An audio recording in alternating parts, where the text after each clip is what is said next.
What's up, guys? West Coast Picks here, and today I'm reaching into a bucket of locks that I got from Mr. Anonymous.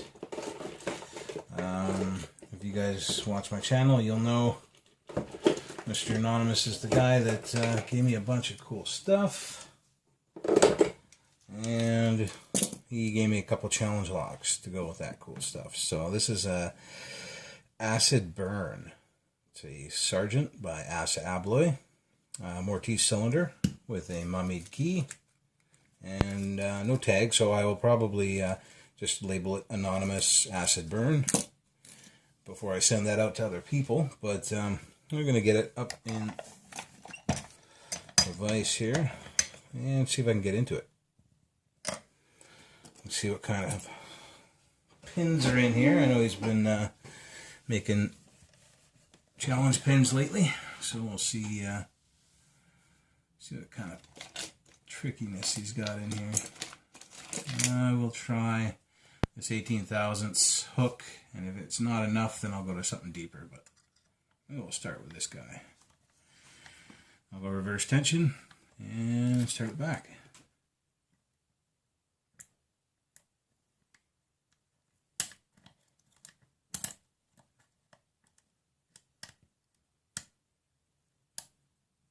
Definitely feeling serrations. Got a bit of a false set there.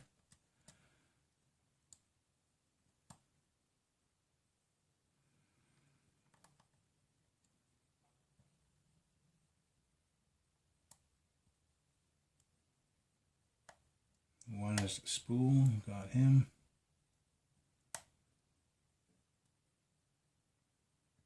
Two almost feels like he wants to go somewhere, but I don't want to overset anything, so let's go to back again.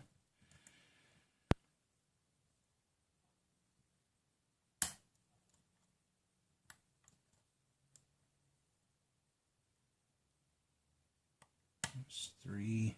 Give me a bit, but did not give me a definite click, which makes me wonder if that's not an overset.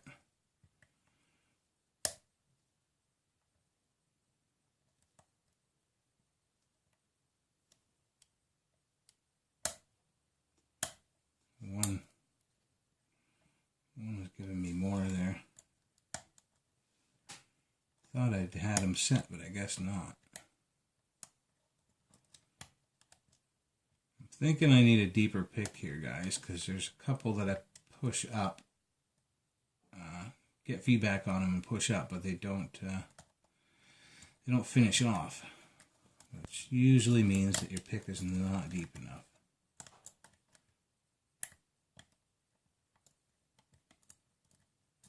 Let me try something a bit deeper here. What do I got?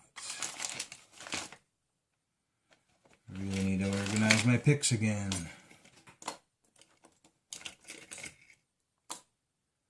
It's not deeper. Well, this is probably the deepest thing I got around here, which is probably overkill, but we'll try it anyway.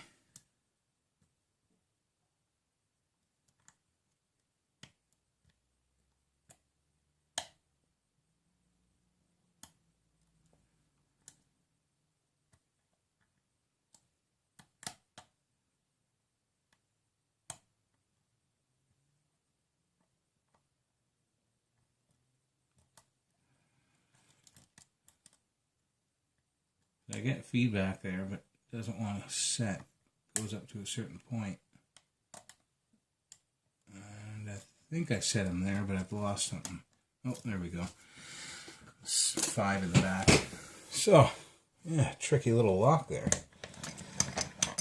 Acid Burn. Let's see what he's put in here. I felt a couple spools and a bunch of serrations crunching and stuff. So I'm expecting a couple spools.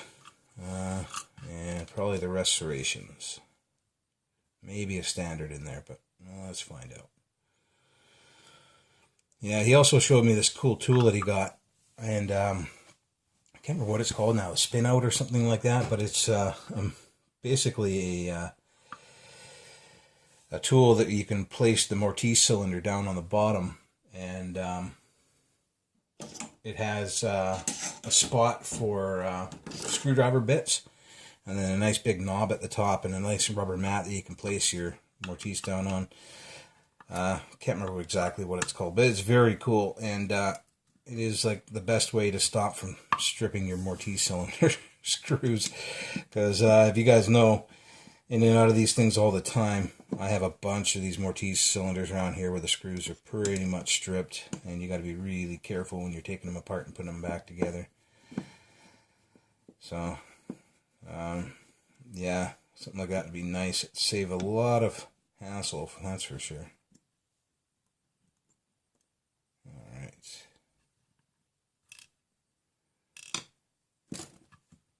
Or just use new screws all the time.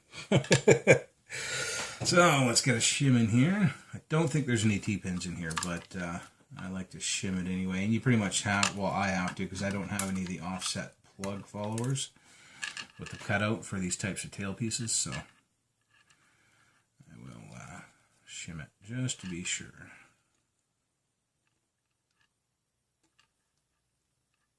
Let's see what's in this acid burn.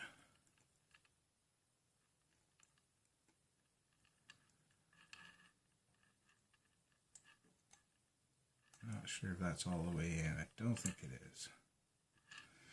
These Sargents have very, very tight tolerances, so I'm going to have to try to push the shim through the rest of the way. There we go. Disaster averted. So we got all 6 pins in. And we are going to take a look at this bitting, because I know he's been working on some crazy bittings lately. I do want to see this one. I'm going to have to cut it open. I got the sweet Gerber. Oh yeah. Love this thing. Sent to me by Ryan McCreary. So cool. Yeah, there you go. There's the bitting for you guys. That is awesome. Yeah, just incredible.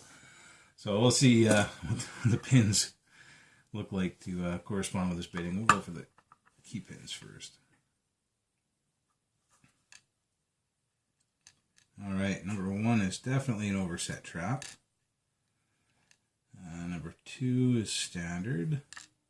3 is standard. 4 is also an overset trap, couple serrations there, like deeper, like spool almost serrations. A standard in 5, and a very, very deep overset trap in 6. Wow, that's pretty awesome. And we have threading in 1, 2, 3, 4, 5, and 6. So threading and everything, all threaded. All threading all the time. Alright. Now let's see what is up in the bow. See what these drivers look like. This is where most of the magic hides when you're picking the lock. Got a spool. Nice sharp spool.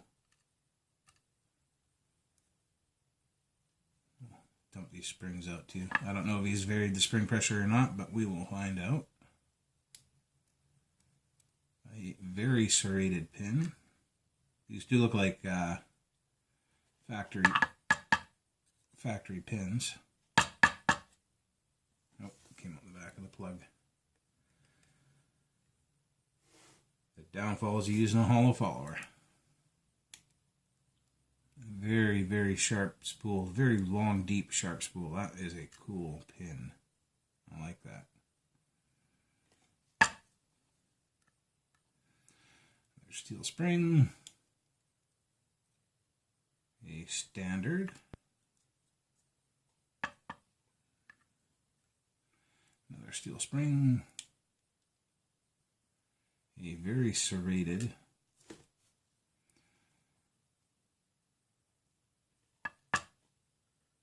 Another steel spring. They all look the same so far. number 6 is another very sharp spool. So these are factory pins, but I don't know where he gets them from, because you don't see these very often. Very sharp spools and massive serrations like these ones. Has he done anything to the Bible? It looks kind of new. Doesn't look like it. Let me grab a flashlight here. No. Nothing to the Bible, which is good, because that lowers your tolerances when you start threading the Bibles. At least I believe. And gives you a chance to sticking pins up there and stuff. Anyway, guys, let's see what Anonymous, my buddy, put in this lock. Acid Burn.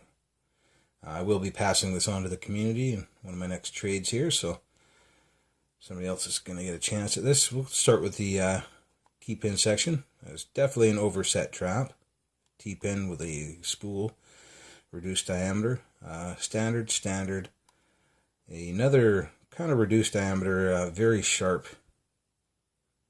spool and serration, a standard, and this guy, which is definitely an overset trap, that is reduced diameter and kind of like candlesticky. That's a pretty cool pin.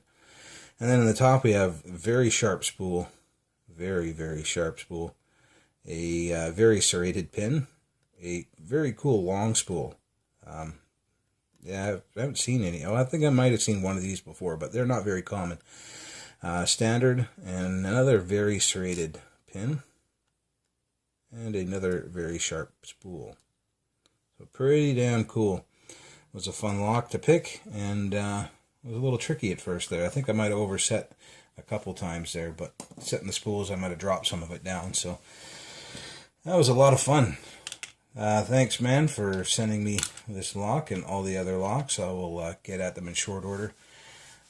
Also, I forgot to mention when I was displaying the stuff that he gave me in that package there, he also gave me this pinning kit, which is all mixed up right now, but they are all brand new pins. It looks like it's been on its side or something like that, and they've gotten mixed up, but I can sort all that out and or just use them as is. I'm kind of used to picking through and finding the ones I need because of my used pin bin. But these are all brand new and in really good shape. And this is my first and only actual pinning kit. So pretty damn cool of him. It's for a quick set, so pretty damn cool of him to give it to me. That is just wicked. Lots of pins there, guys. So it should last me quite a while. Anyway, thanks again, man, for this pinning kit, all the awesome stuff you send me, and the challenge locks. I will definitely pass this along. And everyone else, thanks for watching.